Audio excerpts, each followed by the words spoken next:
On the night of his 40th wedding anniversary, Peter stood alone in the dining room, adjusting his tie for the third time. The house was quiet, too quiet for a celebration. 40 years. 40 years of marriage. 40 years of loyalty. 40 years of believing he had built something that would last forever. He glanced at the table in front of him. Everything was perfect. 2 wine glasses. A candle flickering softly between them. A carefully prepared meal. Her favorite dishes, just like he had memorized decades ago.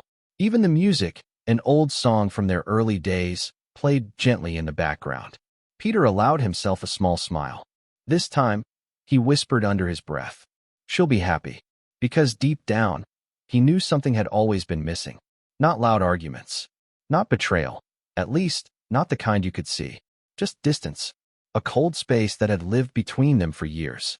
But Peter had spent a lifetime ignoring it, convincing himself that love didn't need to be loud, that silence didn't mean absence, that as long as he kept giving, things would eventually come back.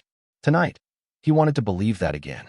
He reached into his jacket pocket and touched the envelope inside. His final gift. Everything he had built, ready to be passed on. A quiet sacrifice. A final proof of love. Footsteps echoed softly from the hallway. Peter straightened up immediately. She was coming. After all these years, he still felt that same nervous tension in his chest. The door opened, and there she was, his wife, 40 years beside him, and yet somehow, she felt distant even now. Peter smiled. "Happy anniversary," he said gently. She looked at him. Not warmly, not coldly either. Just blank. "Yeah," she replied. 40 years. No smile. No emotion. Just words. Something inside Peter shifted, just slightly. But he pushed it down. Not tonight. Tonight was supposed to be different. "Sit," he said, pulling out her chair. She sat, without looking at him, without thanking him. They began eating. The sound of cutlery against porcelain filled the silence. Peter tried to speak. "Do you remember our first anniversary?" No answer, just a small nod. He chuckled awkwardly. "I burned the steak that night. You said it tasted like charcoal." Still nothing. The silence grew heavier. It pressed against his chest, slowly, painfully, like something was about to break. Peter looked at her again, really looked this time, and for the first time in years, he noticed something he had been avoiding his entire life. She wasn't just distant.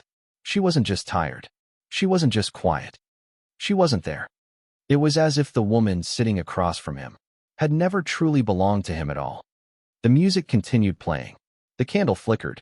40 years of memories sat between them, and yet it felt like strangers sharing a table. Peter swallowed, his throat suddenly dry. "Is everything okay?" he asked softly. She put her fork down, slowly, deliberately. Then she looked up at him, this time fully. And in her eyes, there was something he had never seen before. Not anger, not sadness, but release. "Peter," she said quietly, "we need to talk." And in that moment, without knowing why, Peter felt something inside him collapse. Because deep down, he already knew. Whatever she was about to say would not just change the night. It would erase everything. Peter didn't answer her immediately. He just sat there, staring at her. The words, "we need to talk," hung in the air like a quiet warning. After 40 years of marriage, he knew that tone. It wasn't casual. It wasn't emotional. It was final. The candle between them flickered slightly, casting soft shadows across her face. For a brief moment, Peter searched for something, anything familiar. A trace of the woman he thought he knew. But all he saw was distance. He forced a small smile. "Of course," he said. "We can talk." His voice was calm. Too calm. She leaned back slightly in her chair, studying him. Not with affection, not with concern, but with a strange detachment. As if she had already stepped out of this life and was just finishing a conversation before leaving. Peter reached for his glass of wine. His hand trembled, just barely, but enough for him to notice. He quickly steadied it and took a sip. "Before that," he said, trying to regain control of the moment, "I wanted tonight to be special." No response. He continued anyway. "I've been thinking a lot lately. About us, about everything we've built." She didn't interrupt. She didn't react. She just watched him. And somehow, that made it worse. Peter let out a slow breath. Then, with a quiet sense of determination, he reached into his jacket and pulled out the envelope. He placed it gently on the table between them. Her eyes dropped to it. For the first time that night, there was a flicker of interest. "What is that?" she asked. Peter hesitated, just for a second. Then he pushed the envelope slightly toward her. "Open it." She didn't rush. She picked it up slowly, almost cautiously, like she already knew something inside it would change everything. The paper slid out with a soft sound. Her eyes moved across the pages, line by line, word by word. Peter watched her carefully, waiting, hoping. "This is," she began, then stopped. She looked up at him, confused. "I transferred everything," Peter said quietly. "My shares, the company, the accounts." He swallowed. "It's all under our son's name now." Silence. For a moment, nothing happened. No reaction, no emotion. Then, she looked back down at the papers. And something shifted. Her lips curved, slowly, subtly, into a smile. Peter's heart skipped. It wasn't the kind of smile he had been hoping for. Not warmth, not gratitude. It was something else, something colder, something that didn't belong in this room. "Why would you do that?" she asked. Her voice was calm, too calm. Peter leaned forward slightly. "I'm getting older," he said. "I just want him to have security. I want him to have everything I didn't." He paused, then added softly, "And I want you to feel taken care of." The smile on her face didn't change. If anything, it deepened. Peter felt it again, that quiet discomfort, that feeling he had spent years ignoring. But now, it was impossible to ignore. She placed the documents back on the table, carefully, neatly, almost respectfully. Then she looked at him, directly. And this time, there was no distance in her eyes. There was clarity, a kind of clarity that only comes when someone has already made their decision. "Peter," she said softly. He didn't move, didn't speak, didn't even breathe, because something inside him was already bracing for impact. She folded her hands together, rested them on the table, and leaned slightly forward. "You really shouldn't have done this." Her tone wasn't angry. It wasn't emotional. It was almost pitying. Peter frowned slightly. "I don't understand." She held his gaze, unblinking. And then, very quietly, she said, "You just gave everything to someone who was never yours." The room went still. The candle flickered once. And for a brief second, Peter didn't understand what he had just heard. But deep down, something inside him had already begun to break. Because somehow, he knew. This was only the beginning. Peter blinked. Once. Slowly. As if his mind needed time to catch up with what his ears had just heard. "You just gave everything to someone who was never yours." The words echoed. Not loudly, but deeply, like a crack forming beneath the surface of something that had always seemed solid. He let out a quiet breath. "I don't understand," he said again, this time softer, more fragile. She didn't repeat herself. She didn't rush to explain. She simply watched him, as if waiting for him to arrive at the truth on his own. Peter's fingers tightened slightly around the edge of the table. "Who are you talking about?" he asked. But even as he spoke, a part of him already knew. She tilted her head slightly, almost sympathetically. "Our son, Peter." The word "our" felt wrong now, distorted. Peter let out a short, dry laugh. A reflex, a defense. "That doesn't make any sense," he said. "You're tired. It's been a long day. He's not your son." This time, she didn't soften it, didn't dress it in careful words. She said it clearly, directly, without hesitation. And that's when it hit. Not all at once, not like an explosion, but like something collapsing in slow motion. Peter leaned back slightly in his chair, his eyes fixed on her, searching, desperate. "For 40 years, he whispered. She didn't interrupt. "For 40 years, he repeated, louder now. "I raised him. I held him the day he was born. I stayed up nights when he was sick. I taught him how to walk, how to think, how to be a man." His voice began to shake. "And you're telling me," he swallowed hard, "none of that matters?" She didn't flinch. "It matters to you," she said calmly. That answer landed harder than anything else. Peter's chest tightened. He could feel his heartbeat now. Loud, heavy, uneven. "Then what are you saying?" he asked. "What are you actually saying?" She leaned forward slightly, resting her arms on the table, her gaze steady. "I'm saying he's not your blood." Silence. The room seemed smaller now, the air heavier. Peter looked down at the table, at the plates, at the candle. At the life he thought he understood. Fragments. That's what it all felt like now. When? He asked quietly. She didn't pretend not to understand. Before we got married, she said. Peter closed his eyes. Just for a moment. When you came into my life, I thought I could forget him, she continued. I thought stability would be enough. You were kind, reliable, safe. Each word was precise, measured, like she had rehearsed this conversation long ago. But love, she said softly, doesn't work like that. Peter let out a slow breath, his hands now completely still. So you lied. It wasn't a question. Yes. No hesitation. For 40 years. Yes. Another silence. Longer this time. Peter nodded slightly, as if acknowledging something unavoidable. And he knows, he asked. That was the question he was afraid of, more than anything else. She met his eyes, and nodded. He's always known. Something inside Peter broke, completely this time. Not loudly, not dramatically, just gone. All the memories, all the sacrifices, all the quiet moments he thought meant something. Rewritten. Peter laughed, a hollow sound. Of course he does, he muttered. It made sense now. The distance, the subtle coldness, the way his son had always been just slightly out of reach. Peter looked back up at her, his eyes no longer searching, no longer hoping. Just clear. So what now, he asked. She didn't hesitate. I'm leaving. The words landed clean, sharp, final. He's waiting, she added. Peter frowned slightly. Who? And for the first time that night, she smiled again. But this time, there was no hiding it. My first love. Peter stared at her. And in that moment, everything finally made sense. But there was still one thing he didn't understand. Something that hadn't been said yet. And deep down, he knew it would hurt even more. Because if the lie had lasted 40 years, then the truth had been waiting just as long. Peter didn't move. My first love.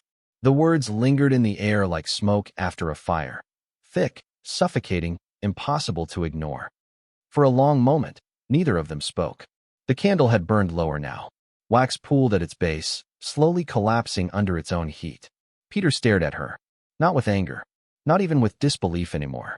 Just realization. So all these years, he said quietly, you were waiting for him. She didn't deny it. I never stopped loving him. Simple. Clean. Brutal. Peter let out a breath that felt heavier than anything he had ever carried. And me? He asked. That question hung differently. Not as a husband, but as a man who had given everything. She looked at him, and for the first time that night, there was something close to honesty. You were a good man, she said. Not the man. Not my man. Just a good man. Peter nodded slowly, as if that answered everything. I see. Silence returned. But this time, it wasn't tense. It was empty. The kind of silence that comes after something has already ended. Peter glanced down at the documents on the table, the papers he had prepared with so much care. His final act as a husband, as a father. Now, they felt meaningless. You waited until tonight, he said, until I signed everything over. She didn't look ashamed, didn't look guilty. I needed things to be settled, she replied. Peter let out a soft, almost amused breath. Settled. That word echoed differently now. You mean secured, he said. She didn't respond. And that silence was answer enough. Peter leaned back in his chair. His body felt strangely light, like something had been removed from him. 40 years of belief. Gone. So what happens now, he asked. She stood up, just like that. No hesitation. No pause. I'm leaving tonight. Peter looked at her. Really looked this time. No sadness. No regret. She had already left long ago. You're not even going to pretend? He asked. She adjusted her coat. I don't see the point. Honest. At least now. And him? Peter asked. Our son. She stopped for a second, then turned slightly. He's coming with me. Of course he is. Peter nodded again. It felt automatic now. Does he know you're leaving tonight? She gave a small, almost amused smile. He's the one who arranged it. That hit differently. Not just betrayal, but coordination, planning. Peter looked down at the table again, at the empty chair across from him. For a brief second, he imagined everything differently. A normal night, a real celebration, a life that had actually existed. Then the image disappeared. Because none of it was real. Where will you go? He asked.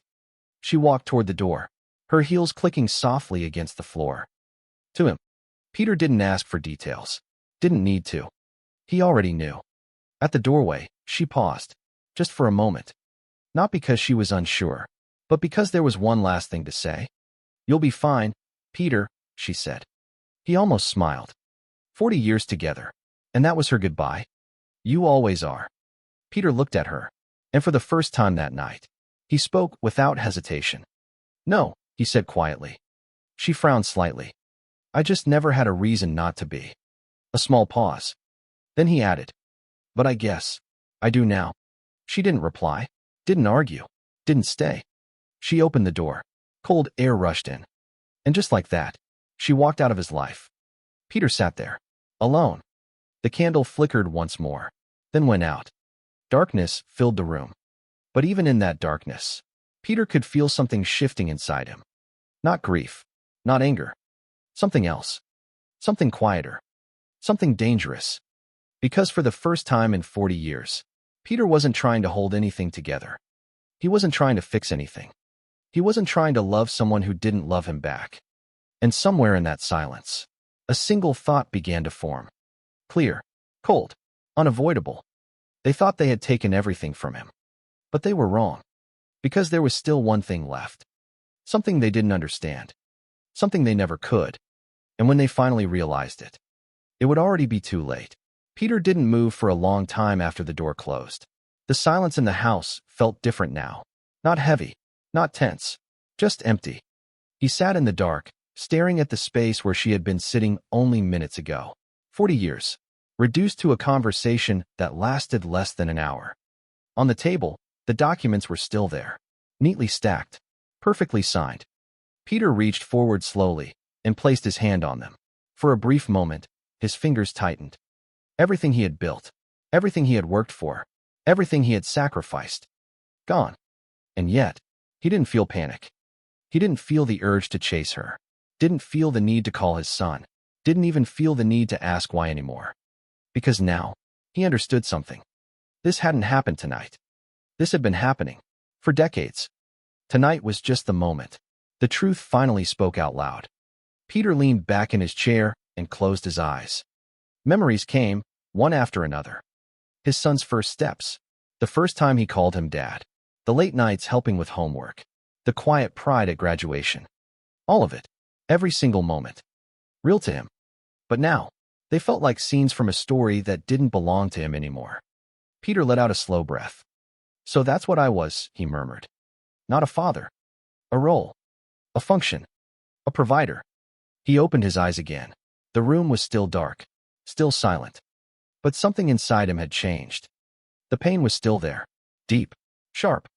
But beneath it, there was something else. Clarity. Cold. Precise. Unforgiving clarity. Peter looked down at the documents again. Then, slowly, he pulled them closer. His eyes moved across the pages. The signatures. The transfer agreements. The finality of it all. A few hours ago, this had meant everything. Now, it meant nothing. Or maybe, it meant something entirely different. Peter stood up. His movements calm. Measured. He walked to the window and looked outside. The night was quiet. Still.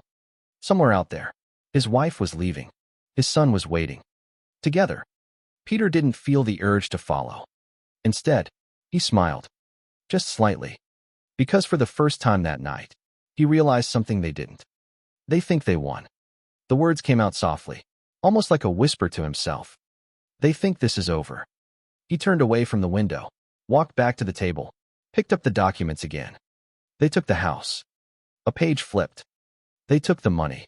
Another page. They took the company. He paused. Then, very slowly, he shook his head. No. A faint smile appeared. They took what they understood. And that was the problem. Because there was one thing they never understood. Not his wife. Not his son. Not anyone. The real reason Peter had built everything the way he did. The real reason his company had survived for decades. The real reason no one had ever been able to replace him. It was never just about money. It was never just about ownership. It was about something far more dangerous. Something invisible. something that couldn't be signed away. Peter walked toward a small cabinet in the corner of the room. He opened it, reached inside, and pulled out an old notebook. Worn edges, faded cover. It didn't look like much. But inside was everything. Every system, every decision, every piece of knowledge that made his company what it was. Not written in plain language, not organized for anyone else. Only he could understand it. Peter ran his fingers across the cover. Slowly. They took the shell, he whispered. But they left the mind behind. He closed the notebook gently, held it in his hands. And for the first time since the truth was revealed, Peter felt something rise inside him. Not anger, not revenge. Something far more dangerous. Control. Because now, he had nothing left to lose. And a man with nothing to lose is the most dangerous man of all. Peter turned off the lights, picked up the notebook, and walked out of the dining room, leaving behind the table, the documents, and the life he had just buried. But as he disappeared into the darkness, one thing became clear. This wasn't the end of his story. It was the beginning of something else. Something they would never see coming. The next morning, Peter woke up earlier than usual. Not because he had to, but because, for the first time in decades, there was nothing waiting for him. No routine built around someone else. No quiet expectations. No invisible weight sitting on his shoulders. Just silence. He sat on the edge of the bed for a moment, staring at his hands. They looked the same. Older, maybe. A little more tired. But something inside them felt different. For 40 years, those hands had built a life for other people. Now, they were his again. Peter stood up slowly and walked to the bathroom. He looked at himself in the mirror. A 65-year-old man. Lines on his face. Gray in his hair. But his eyes were different. Clear. Focused. Not broken. That surprised him. He turned on the faucet, splashed cold water onto his face, and let it run for a few seconds longer than usual. All right, he muttered quietly. No anger. No self-pity. Just a decision. Peter got dressed. Simple clothes. Nothing fancy. Then he walked out of the house. The morning air was cool. Fresh. He paused at the front door for a second. Looked back. This house had been his entire world. Now, it was just a place. He closed the door behind him and didn't look back again. By mid-morning, Peter was standing in front of his old company building. The same building he had walked into for decades. The same place where he had built everything from nothing. And now, it didn't belong to him anymore. He stood across the street, hands in his pockets, watching. Employees were arriving. Cars pulling in. Business as usual. Except, it wasn't. Peter could see it immediately. Small things. Subtle things. The way people hesitated at the entrance. The way conversations felt slightly off. The way movement lacked direction. They didn't know it yet. But something had already changed. Because leadership isn't just a title. It's presence. And his presence was gone. Peter exhaled slowly. They'll feel it soon, he said quietly. Not out of arrogance. Just fact. He turned and began walking away. No dramatic goodbye. No confrontation. Because he didn't need one. The real damage had already been done. Later that day, Peter sat in a small cafe. Nothing fancy. Quiet. He placed the old notebook on the table. For a while, he didn't open it. He just looked at it. This notebook was the real company. Not the building. Not the money. Not the name. This. He finally opened it. Pages filled with years of thinking. Strategies. Systems. Patterns. Things no one else had ever fully understood. Not because they weren't capable, but because Peter had never taught them. Not completely. He had always held something back. Not intentionally. Just instinctively. Because deep down, he never trusted anyone enough. Not even his own family. Peter stopped on one page. Ran his finger across a diagram. This is it, he murmured. The core. The one thing that made everything work. And the one thing his son would never figure out. Peter closed the notebook. They think they inherited a machine, he said. But they don't even know how to turn it on. A faint smile appeared. Not cruel. Not vengeful. Just certain. Across the city, his son sat in Peter's old office. The chair felt bigger than expected. The desk, heavier. The room itself carried a weight he couldn't explain. He leaned back, trying to relax, trying to feel in control. But something felt off. He glanced at the documents in front of him. Reports, numbers, decisions waiting to be made. He didn't understand half of it. But he wouldn't admit that. Not to himself. Not to anyone. Because now, he was the one in charge. Or at least, that's what he believed. Back in the cafe, Peter stood up. He picked up the notebook, slipped it into his bag. Then he placed some cash on the table and walked out. No rush. No hesitation. Just direction. Because now, for the first time in his life, Peter wasn't reacting to life. He was about to create it. And somewhere, deep down, he already knew. This wasn't going to be a quiet comeback. It was going to be something else entirely. Something bigger. Something they would never see coming. And by the time they realized it, it would already be too late. Across the city, things began to shift. At first, it was subtle, almost unnoticeable. Peter's son sat behind the large glass desk, trying to look comfortable in a chair that still didn't feel like his. The office was quiet. Too quiet. He flipped through a stack of reports. Numbers. Graphs. Technical summaries. He frowned. Why is this structured like this? He muttered. Nothing was simple. Nothing was obvious. The systems his father had built weren't designed to be understood quickly. They were designed to work. And only one person had ever truly understood how. He leaned back in the chair, exhaling slowly. It's fine, he whispered to himself. I'll figure it out. Confidence. Or at least an attempt at it. A knock on the door interrupted him. Come in. A senior manager stepped inside. Careful. Hesitant. Sir, we have an issue with the core system. The son straightened. What kind of issue? The manager paused, choosing his words. It's not responding the way it usually does. That doesn't make any sense, the son replied quickly. Just fix it. A brief silence. We've tried, the manager said. Multiple times. Another pause. Longer this time. We think it might require your father's input. The air in the room changed instantly. The son's expression hardened. He's not involved anymore, he said sharply. The manager nodded. Of course.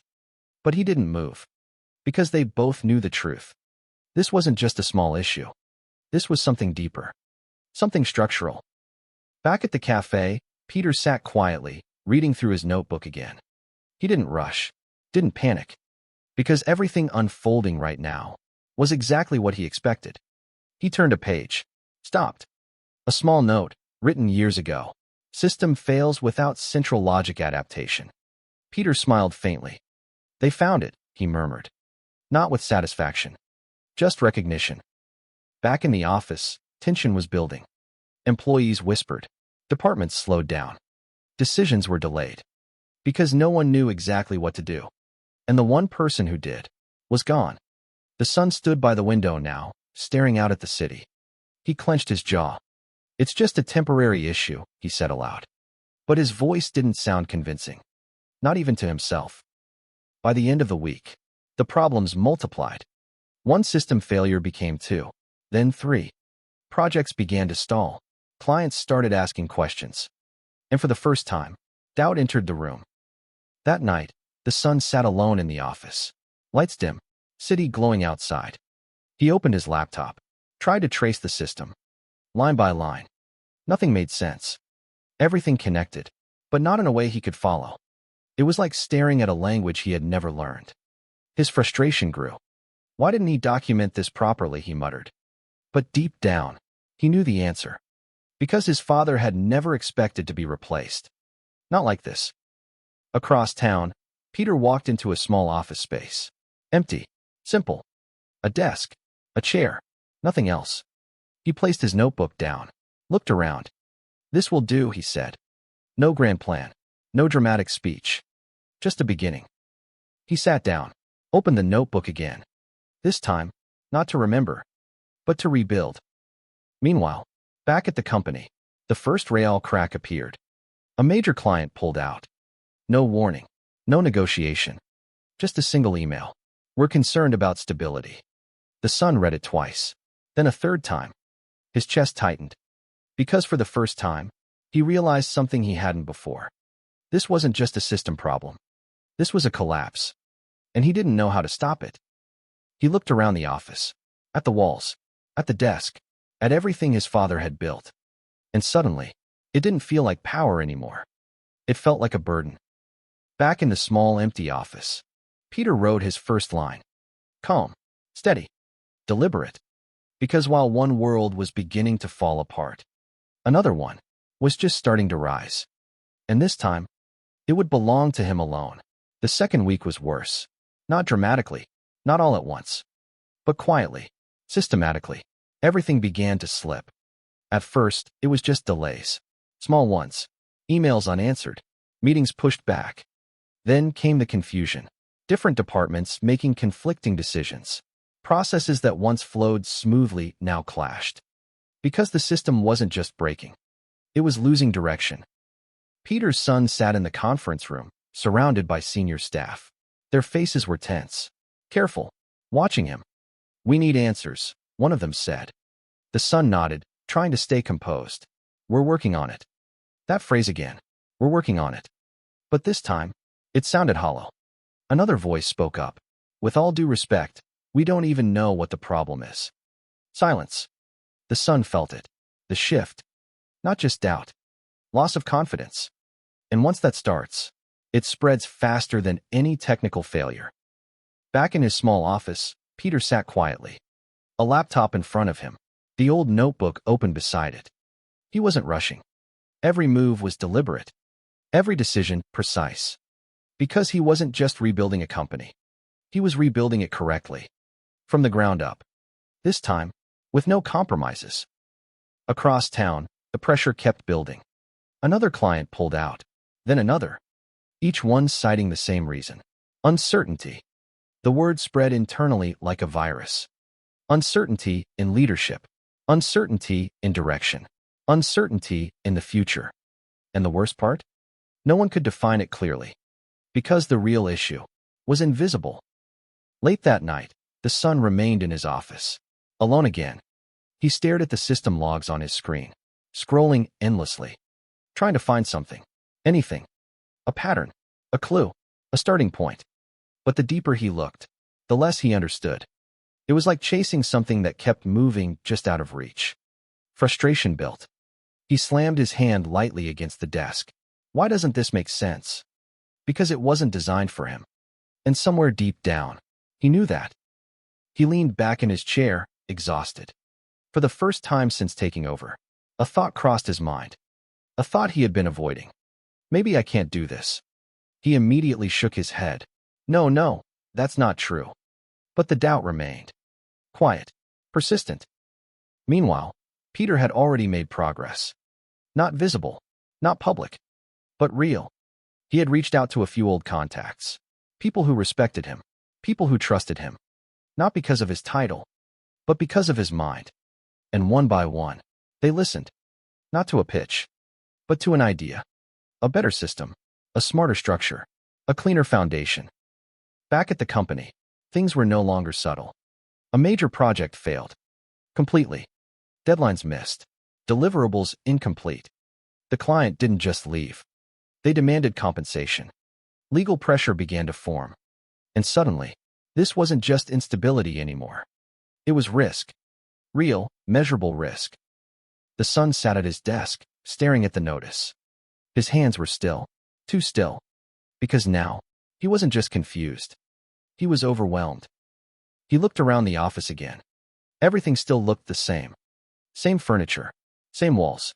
Same name on the door. But none of it felt like his. Because deep down, he knew the truth. He hadn't inherited power. He had inherited responsibility. Without understanding. Back in the small office, Peter finally leaned back in his chair. He looked at what he had built so far. Still small. Still early. But solid. Real. And most importantly, his. He closed the notebook. And for a moment, he allowed himself to pause. Not to rest, but to observe. Because he knew exactly what was happening on the other side of the city. He didn't need reports. Didn't need updates. He had built that system.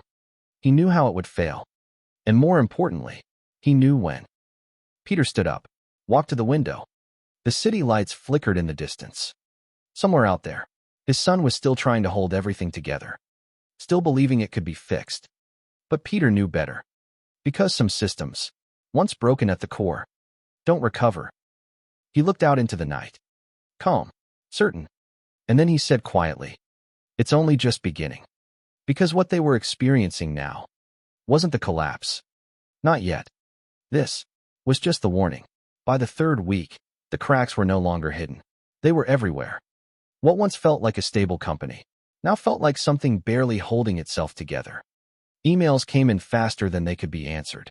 Complaints stacked on top of each other. And for the first time, employees stopped pretending everything was fine. In the main office, conversations had changed. No more quiet whispers. No more careful optimism. Now it was direct, blunt. What's going on? Why aren't we fixing this? Who's actually in charge? And every time those questions surfaced, all eyes turned to him. Peter's son, sitting in an office that no longer felt like his. He stood in front of the team that morning, trying to project control, trying to hold the room. "We're stabilizing the situation," he said. The words sounded rehearsed. Empty. One of the senior engineers stepped forward, a man who had worked with Peter for over 20 years. "With respect," he said slowly, "we're not stabilizing anything." Silence filled the room. The son's jaw tightened. "Then what do you suggest?" he replied. The engineer didn't hesitate. "We need your father." The room froze. That name again. The one thing no one wanted to say out loud, but everyone was thinking. The son shook his head. "That's not happening." But this time, his voice lacked conviction. After the meeting, people didn't linger, didn't talk. They just left. Because deep down, they had already made their decision. And once people lose belief in leadership, they don't come back. That afternoon, the third major client pulled out. No warning, no negotiation. Just gone. The financial impact hit immediately. Revenue dropped. Cash flow tightened. Pressure increased. And suddenly, this wasn't about fixing a system anymore. This was about survival. In his office, the son sat motionless, staring at the numbers. For the first time, they scared him. Because numbers don't lie. And these numbers were telling him something very clear. He was losing control. He picked up his phone, held it in his hand. For a moment, he considered it. Calling Peter. Asking for help. Admitting he couldn't do this. But then, he remembered the words. "You were never really part of us." The silence that followed. The coldness. And his grip tightened. "No," he muttered. "I'll fix this." But this time, it didn't sound like confidence. It sounded like desperation. Across the city, Peter was moving forward. Quietly, steadily. His new office had changed. Still simple, but no longer empty. A second desk. A whiteboard filled with ideas. 2 people now worked with him. Not employees. Not yet. But believers. People who understood what he was building. And more importantly, trusted him. Peter stood in front of the board, explaining something. Calm. Clear. No hesitation. No confusion. Because here, everything made sense. "This is where most systems fail," he said, pointing to a section. "They focus on output, not structure." The others nodded. They didn't question him. Not because they were blind, but because they could follow him. And that was the difference. Later that evening, Peter stepped outside. The air was cool. Still. He looked up at the sky for a moment. Then back at the city. He didn't need updates. Didn't need reports. He already knew what was happening. Because he had seen it before. Systems like that don't collapse suddenly. They decay. Slowly. Inevitably. And once they reach a certain point, there's no saving them. Back in the office, the sun finally snapped. A system error triggered another failure. Then another. He slammed his laptop shut. "Why is nothing working?" he shouted. No one answered. Because no one had an answer. He stood there, breathing heavily. And for the first time, he felt it fully. Not doubt, not fear, but helplessness. He looked around the room. At the people, at the systems, at everything that used to run perfectly. And now, didn't. Because the truth was simple. He hadn't taken over a company. He had taken over something he didn't understand. And now, it was collapsing in his hands. Across the city, Peter turned away from the skyline and walked back inside. Calm, Focused. Because he knew something they didn't. This wasn't the worst part. Not even close. Because the real collapse was still coming. And when it did, there would be no way back. By the fourth week, everything stopped pretending. The company was no longer struggling. It was breaking. Not in one dramatic moment. Not in a single collapse. But in a series of failures that no one could stop anymore. That morning, the office felt different. Quieter. Heavier. Not because there was less work, but because people had stopped believing the work mattered. Desks were still filled.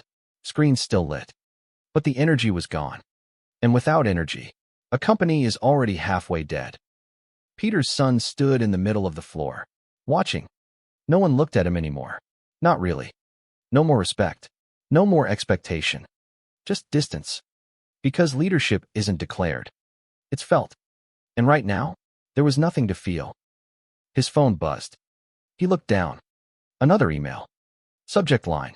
Contract termination, immediate effect. He didn't open it. He didn't need to. He already knew. Another client gone. Another piece falling off. By noon, the financial team requested an emergency meeting. He walked into the room slowly. No confidence. No posture. Just wait. We need to talk about liquidity, one of them said. That word hit differently. Liquidity. Not growth. Not strategy. Survival. How bad is it? He asked. No one answered immediately. Then finally, if this continues, we won't make it through the quarter. Silence. That was it. Not a possibility. Not a warning. A timeline. He nodded slowly, as if processing it. But inside, something was collapsing. Because for the first time, he realized this wasn't temporary. This wasn't fixable. This was the end. Back in his office, he closed the door, locked it, then sat down heavily in the chair. His chair. Or at least, the one he thought was his. He stared at the desk, at the walls, at everything around him. And suddenly, it all felt changed, foreign, like he had stepped into someone else's life, and was now being forced out. His eyes dropped to his hands. They were shaking. Slightly, but enough. He grabbed his phone again. This time, he didn't hesitate. He scrolled, stopped at a name. Dad. His thumb hovered over the screen. For a long moment, he just stared. Memories rushed in. The words he had said, the way he had looked at him, the coldness, the distance. You were never really part of us. His jaw tightened. He exhaled sharply. Then, slowly, he lowered the phone and locked the screen. No, he whispered. Not yet. Across the city, Peter was in a meeting. Not in a big room, not with a large team. Just 3 people. But the atmosphere was completely different. Focused, clear, alive. Peter stood by the whiteboard, explaining calmly. We don't scale chaos, he said. We build structure first. The others nodded, taking notes. Not because they had to, but because they wanted to. That's what real leadership looks like. Not control. Direction. By the end of the meeting, a decision was made. A new partnership. Small, but strategic. A step forward. Peter shook hands. Simple. Quiet. No celebration. Because he wasn't chasing success. He was building it. That evening, he walked out of the building. The sun was setting. The city glowing in orange light. He paused for a moment. Not to admire it, but to think. Because he could feel it. The shift. The exact moment. When collapse turns into consequence. Somewhere out there, his son was still trying to hold things together. Still believing there was time. But Peter knew better. Because systems don't warn forever. Eventually, they stop asking. And they start ending. He looked toward the skyline. Calm. Certain. And then he said quietly. Tomorrow. Because tomorrow would be different. Not just another bad day. Not just another loss. Tomorrow would be the day everything finally broke. And when it did, there would be no denial left. No pride. No illusion.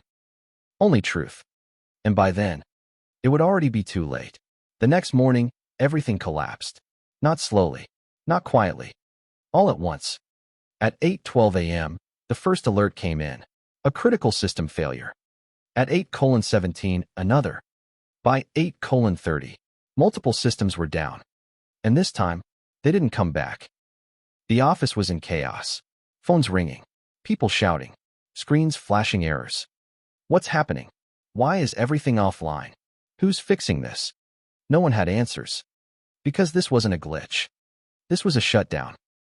Peter's son stood frozen in the middle of it all, watching, listening, feeling the ground disappear beneath him. Restart the system, someone shouted. We already tried. Call IT. They don't know either. The noise kept rising. But inside his head, everything went silent. Because deep down, he knew. This was it. Within the hour, emails started going out automatically. Contracts suspended. Operations halted. Emergency notices sent to every major client. By 10 a.m., news had spread. Not publicly. Not yet. But internally, everyone knew. The company was finished. In the conference room, no one spoke anymore. There was nothing left to say.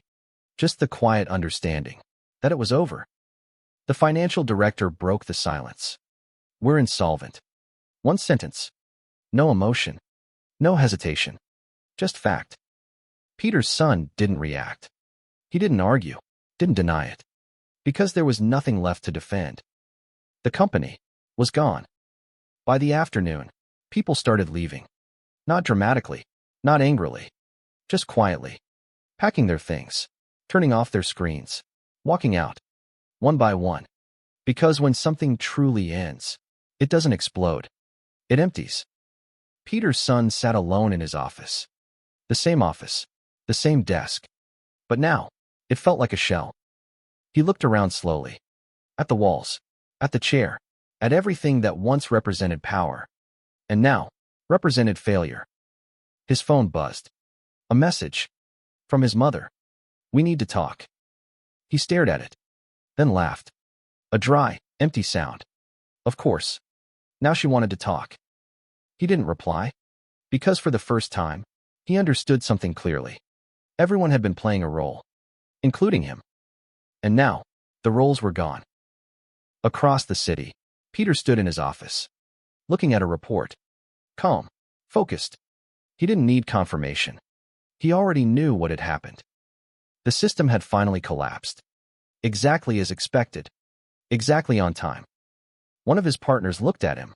It's over, isn't it? Peter nodded. Yes. No celebration. No satisfaction. Just acknowledgement. Because this was never about revenge. Not really.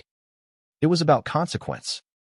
Peter closed the report, set it aside, then walked to the window. The city looked the same, but something had changed. Somewhere out there, his son was sitting in the ruins of everything he thought he owned. Finally understanding that control without understanding is an illusion. Peter stood there quietly, then said, almost to himself, he needed to learn. Not harsh, not cold, just true. He turned away from the window, walked back to his desk, picked up his notebook, and continued working. Because while one story had ended, his was just getting started. But somewhere, deep in the city, in a silent office, a young man finally realized something too late. He had lost everything, not because someone took it from him, but because he never truly understood what he had been given. And now, there was only one thing left to do. Call the man he had once called just a provider. But this time, not as a son with pride, but as a man with nothing left. The rain started just before sunset, a slow, steady drizzle that turned the city gray. Peter was finishing his day, calm, focused. His new office was no longer small. Not anymore. More people, more movement, more life. But still, quiet in the way that mattered. Structured, controlled, built on something real. He closed his notebook, set it aside, and for a brief moment, he allowed himself to pause. Not to reflect, not to regret, just to breathe. Then, a knock on the door. Soft, hesitant. Peter didn't look up immediately. Come in. The door opened slowly. Two figures stepped inside. He recognized them instantly. His ex-wife and his son. But they weren't the same people. Not even close. Gone were the polished clothes, the confidence, the certainty. Now, they looked smaller, worn, as if the world had finally pressed down on them, and they had nothing left to hold it back. For a moment, no one spoke. The only sound was the faint tapping of rain against the window. His son stepped forward first. "Dad." The word came out quietly, fragile, not confident, not entitled, just human. Peter looked at him, really looked, and for the first time, he saw something he hadn't seen in a long time. Not arrogance, not distance, but reality. "I'm sorry," the son said. No excuses, no explanations, just those two words. They hung in the air, heavy, but honest. His ex-wife stepped forward next. Her voice wasn't sharp anymore. "We lost everything," she said. Simple. No manipulation, no performance, just truth. Peter didn't respond. He stood there quietly, hands relaxed at his sides. Because this moment wasn't surprising. He had seen it coming, long before they did. His son took another step. "I didn't understand," he said. His voice shook slightly. I knew what I was doing." A pause. "But I didn't." Peter nodded once. Not approving, not forgiving, just acknowledging. "And now?" Peter asked calmly. The question was simple, but it carried weight. His son swallowed. "We have nothing left." A beat. "I was hoping." He hesitated, then said it. "You could help us." Silence. The rain grew louder. Peter looked at them. At the people who had walked away from him. At the people who had believed he was nothing more than a stepping stone. And for a brief moment, something old surfaced. A memory. A feeling. 40 years of giving. 40 years of trying. Then it faded. Because that version of him no longer existed. Peter took a slow step forward. Close enough now. His voice was calm, steady. "I already helped you." They didn't react. "Not yet." "I gave you everything I had," he continued. "My time, my work, my life." A pause. "And you chose to walk away from it." His son lowered his head. His ex-wife said nothing. Peter looked at them for one last moment. Not with anger, not with hatred, but with something far more final. Clarity. "I can't help you now." The words landed quietly, but they didn't need force, because they were absolute. His son's shoulders dropped, not in shock, but in understanding, because this time, he believed it. Peter stepped back, creating distance, not physical, final. Then he said one last thing, soft, but unmistakable. "I hope you learn from this." No lecture, no punishment, just truth. He turned, walked back to his desk, sat down. The meeting was over. Behind him, no one spoke. No one argued. Because there was nothing left to say. After a moment, they left. The door closed quietly. Peter didn't look back. He picked up his notebook again, opened it, and continued working. Outside, the rain kept falling, washing the city, quietly, relentlessly. And somewhere in that quiet, a story had ended. Not with revenge, not with victory, but with something far more powerful. A man who had lost everything and chose to rebuild himself instead.